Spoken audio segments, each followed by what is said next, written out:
Hello, everyone, and a very, very warm good morning, good evening, as per the time refers to. My name is Annie Miraj Kidwai. I'm the founder and director from Vertex, the solution of every need, and you're watching Vertex, the solution of every need. How is everyone? And how is everyone doing? I hope you're liking us and subscribing to our YouTube channel. If there is any kind of questions, queries, or doubts, you're more than welcome. The details to contact me is available in the description box below of this video. Today I came up with a beautiful poetry from grade 12 Cbse, may have in other curriculum as well, and children, students, people who would like to, understand this poetry can watch this video. It's on an elementary classroom in a slum by Stephen Spender. So we will be discussing this poem in this video. I'll be explaining it, the poetic devices used here in short and brief. So if further you have any doubts, you're more than welcome to write an email about your doubt, and I will try my best to reply and do whatever I can do to solve your problems. So let's begin the session. So this is the poet, Stephen Spender. He wrote this poem on elementary classroom in a slum. He was a poet who used to write about the social issues and the injustice, inequalities, and discriminations of the society. So Stephen Spender was also recognized as Sir Stephen Harold Spender. He was born on February 28, 1909 in London. He was an English poet, novelist, and essayist. He was also recognized as U.S. Poet Laureate, a consultant to the United States, and he was also given the award for U.S. Poet Laureate. He attended Oxford University and was also fought the Spanish Civil War. He died on July 16 in 1995. So let's understand the poem. Before we get into the understanding of this poem, if you will watch the previous videos where I have described about the fictional and non-fictional prose and poetry, how poetry also is a form of a fictional prose, you will understand more about poetry and about prose and about fiction and non-fiction. If you need any particular detail, please let me know and email me, or you can leave your message on our business WhatsApp profile as well. So let's begin understanding the poem over here. So on your screen, you will find this is the first stanza here. I'll begin by reading the lines and explaining them as well. Far, far from gusty waves, these children's faces. So in the first line, the poet is describing the face and the appearance of the children are far away from gusty waves. Now, what does this refers to? Gusty is an adjective used here. Gusty means anything which is powerful or anything which is strong, or I would say full of energy. So the waves are described as very powerful and very energetic, and the appearance of the children of the slum elementary classroom are far away from a lot of energy, like rootless weeds. And again in the second line, like is used, and here which literary device, figure of speech, or a poetic device used is simile. Simile is used here. Simile is a literary device where two different things are compared by using words like as, like, etc. Rootless. Now the children are referred as rootless weeds. What is a weed, my dear students? Weed is a form of a grass or unwanted plant near to the sapling which you have sowed, planted, or a plant of your target, and they are not sowed there, they are not watered there, but they somehow grow around that plant, that sapling of yours, or around the tree. And rootless means these children's origin are completely unwanted or are completely unknown. We have our origin, we have our families, the privileged classes I'm talking about. They are from the family of doctors, engineers, business class. But these children who are studying in the slum classroom are like rootless weed. The hair torn brown, their pallor, and the hair frizzy. Pallor is the pale face of those children, and they are of unknown origin. We don't know from where they come from. Nobody is even interested to know about the children from where they are coming from. The tall girl with her weighed down head, and there was one student sitting inside of that slum classroom who was a tall girl, and her head was weighed down by the burden of poverty, misery of her life. She is extremely depressed, weak, or she might be malnutrition or undernutrition because of the poverty, because her needs are not met. So the poet is describing different students in the classroom here in the stanza. The paper seeming boy with rat's eyes, and there was one more boy who was as thin as a paper, and his eyes were compared with the eyes of the rat.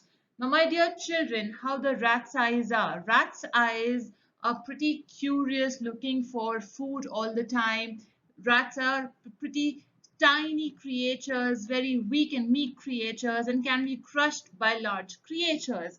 So that boy was exactly looking for, resources to meet his needs. His eyes are speaking about his life.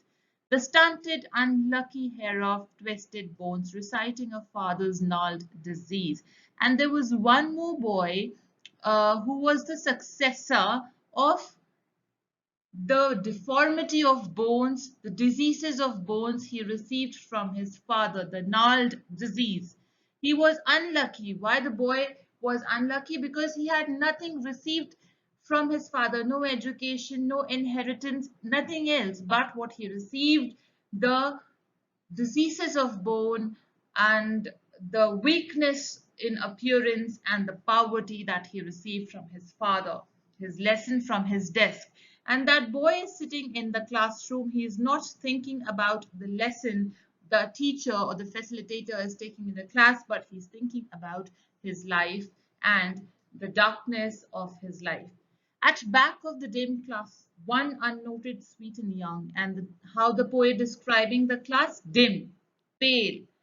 And there was one more boy sitting. He was unnoted. Nobody was noticing him. He was very sweet and young. His eyes live in a dream of squirrels game in tree room other than this. And that small young boy was looking outside of the window of the games of squirrels playing outside. He don't wish to be in the classroom. Rather, he wants to go out and play with the squirrels in the tree room. Now here, uh, the literary device used, the tall girl with a weighed down head, is imagery, where imagery is again a literary device, and it's a poetic device which is a visual apparatus or visual depiction of a person or a situation used by the poet as an expression in their writings.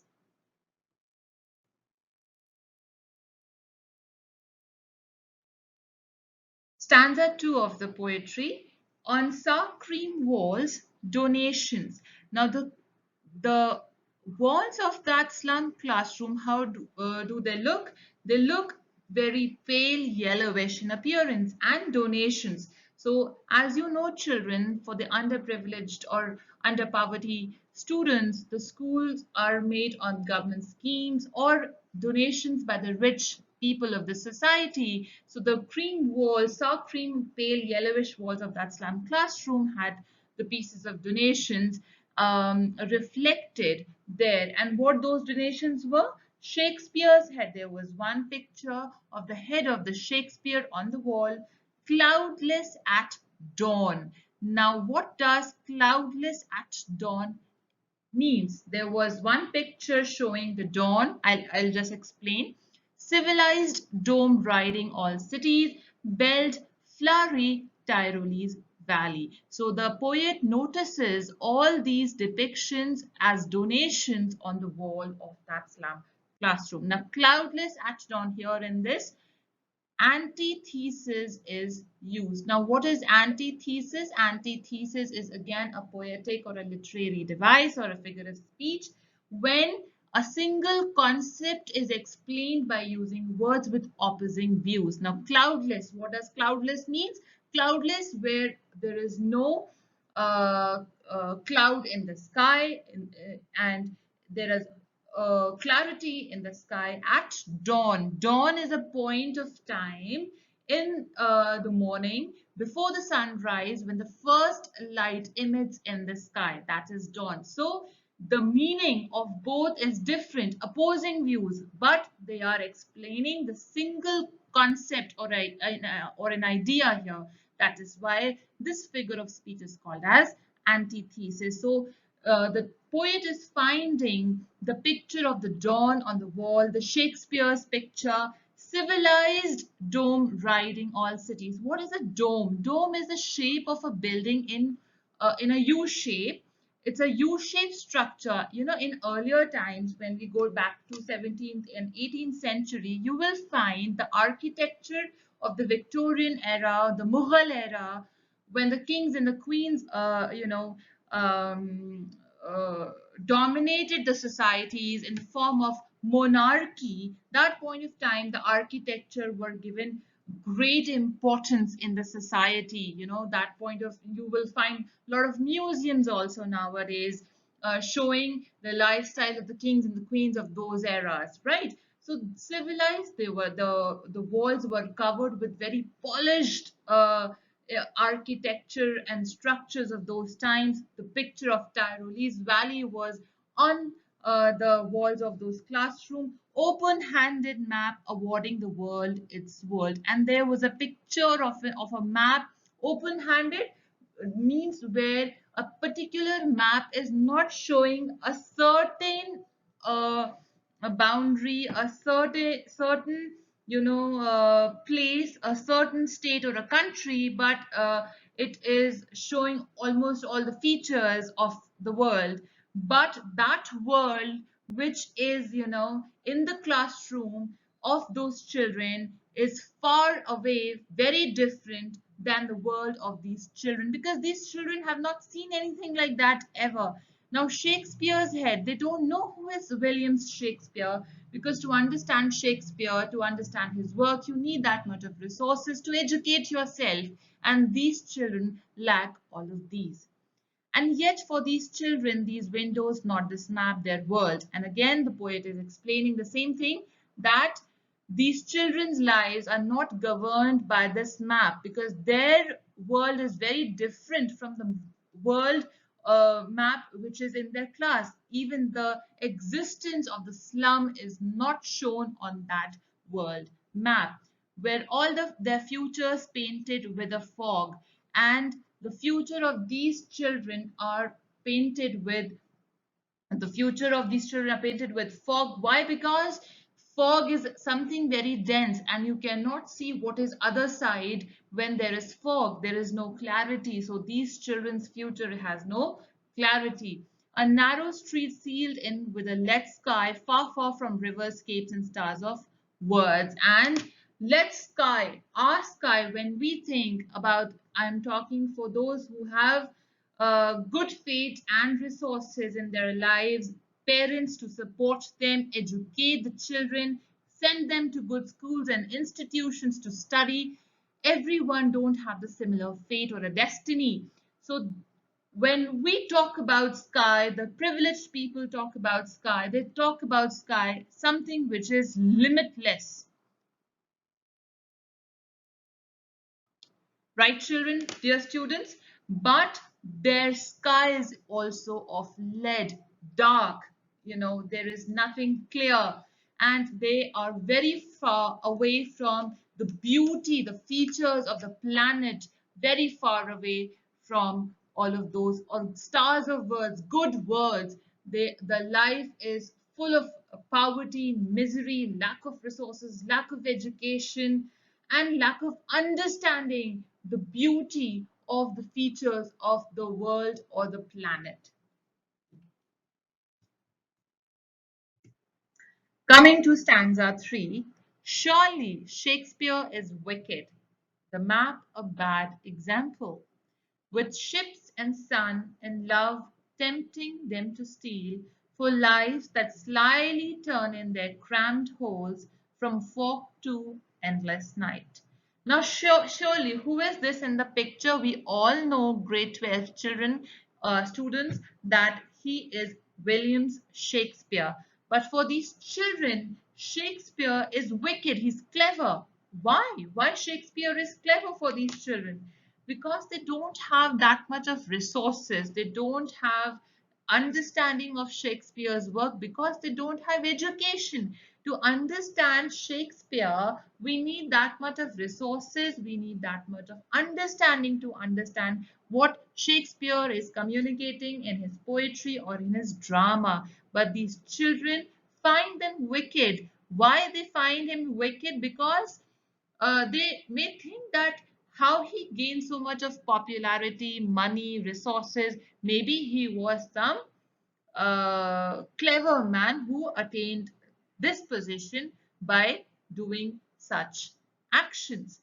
Now, usually Shakespeare used to write about the royalty, whether it's Romeo and Juliet or so many plays of Shakespeare. He was the poet, the writer, the playwright at the time of monarchy. That point of time there was monarchy. So he used to write about that. That's how these children are unaware. They have never seen those surroundings at all. So they are finding Shakespeare wicked. The map a bad example with ships and sun love tempting them to steal. And that map is absolutely not a good example for children. They are not getting anything. They're not learning anything from it. Instead of that, it's a provoking thought for them to steal, because when they get to hear about these notable personalities and they get to hear about the progressive society, they think that they also should have the same what others had, and that is how their thought is provoked to commit a crime or to steal something. For lives that slyly turn in their crammed holes from fog to endless night. The slyly means here deceptive, right?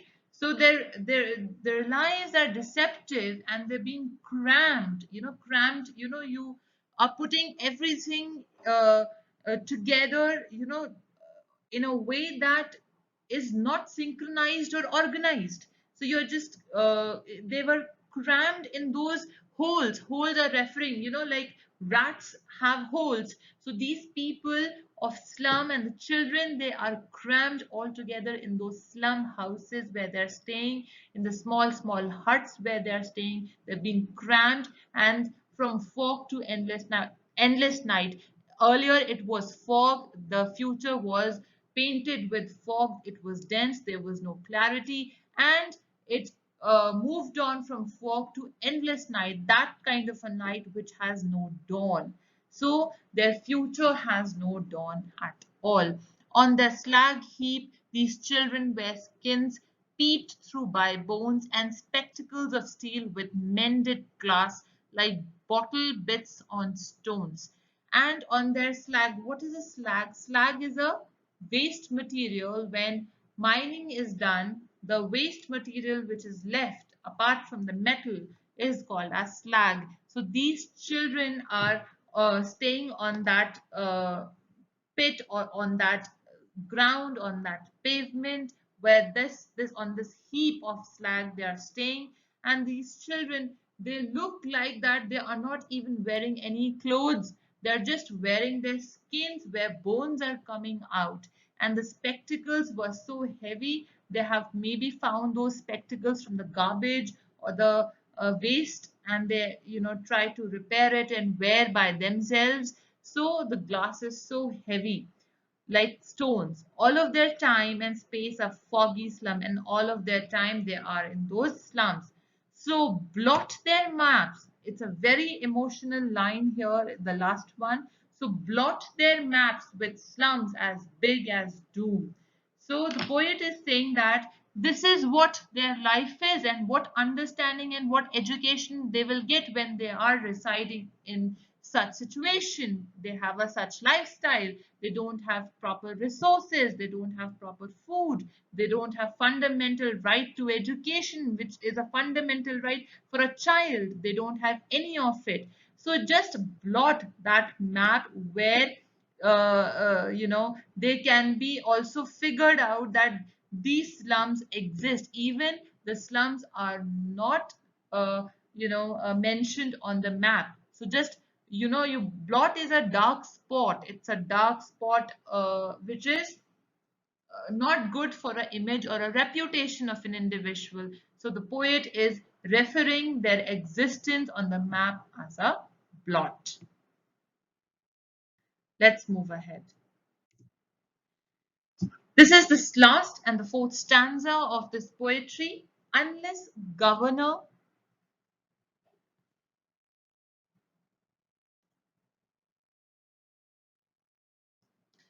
inspector, visitor, this map becomes their window, and these windows that shut upon their lives like catacombs. So unless some power figure, who are the governor, inspector, and visitor? They are authority figures, or they are power figures, right? Unless and until anyone doesn't come and look at their condition, this map becomes their window. And when this blot of existence of the slum will be shown on these maps, this is the window through which they can see through. And these windows that shut upon their lives like catacombs, and these windows which exist in the classroom are shut upon their lives. What is a catacomb? Catacomb is a graveyard. It's an underground graveyard where some holes are being made in the walls, and dead bodies were put inside of those holes and covered with cement or sand. So these windows are like catacombs for them. So at least show them on the map that these slum and these people also exist in the society. Even their existence is unwanted, unrecognized. So give them some sort of a recognition at least. He's telling to the power figures, authorities, the government, or the people of those time to improve the situation of these children. Break, oh break, open till they break the town, and show the children to green fields, and make their world run azure on gold sands, and let their tongues run naked into books. The white and green leaves open, history theirs, whose language is the sun. And these children also deserve a life where they can explore different um, um, explore the society with a different perspective, not with the perspective with which they were born, right? So break, or break, open till they break the town, and show the children to green fields. Let them see the green fields, and let them also explore and feel the world outside this world, and let them also express themselves and understand the books and the education system and the life outside of the slum area and the slum classroom. So they can also explore the nature. Leaves is considered here as nature, and they can write a history that will bring some sort of a brightness in their lives with empowerment.